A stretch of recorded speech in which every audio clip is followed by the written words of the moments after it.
Okay, in example C, what's different than A and B is we have 2 plus. So before I can set up two inequalities, I need to get rid of the 2. I need to get this x minus 3 by itself.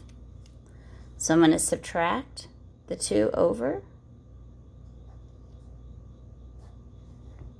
And I will just get x minus 3, absolute value, less than or equal to 4. All right, let's set up the 2.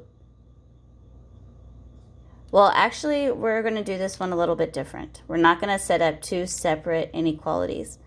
In a couple of the videos, they showed us how to do compound, just to solve them as a compound inequality. Okay, so I'm going to write exactly what I see.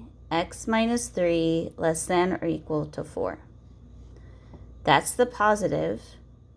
Then I'm going to take this symbol and write it over here also. And then put my negative 4.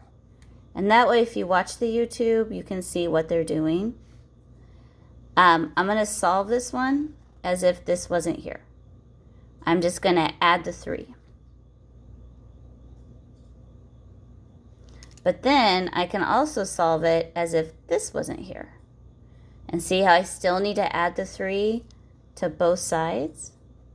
You can solve, if we look back at these problems, see how I added 5 to both sides? And then I divided by 2. Like the process that we did on examples A and B for the two inequalities, we did the exact same thing. Minus the 1 divided by 2. So one method, if you don't want to split them into 2, you can keep it as one problem, and then you just do the same thing all across the board. So this would be negative 4 plus 3, and this canceled out, and then 4 plus 3 is 7. And what's nice about this method is I've got my compound inequality already set up. I've just found that students are more successful if we split them into two separate problems. But I can graph right from here, negative 1 and 7. It's equal to, so I need to color it in. And then if you remember, they point to the left, which is the and statement. Or think about it, if it points to the left, you would shade in the middle. You can also take a look right here. X is less than 7.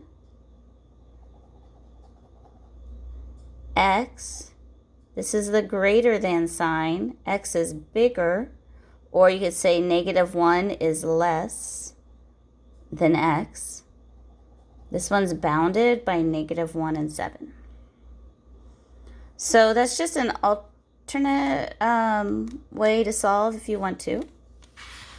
Or in your problems, you can keep splitting them into 2. And that's it. Let the YouTube videos help you out.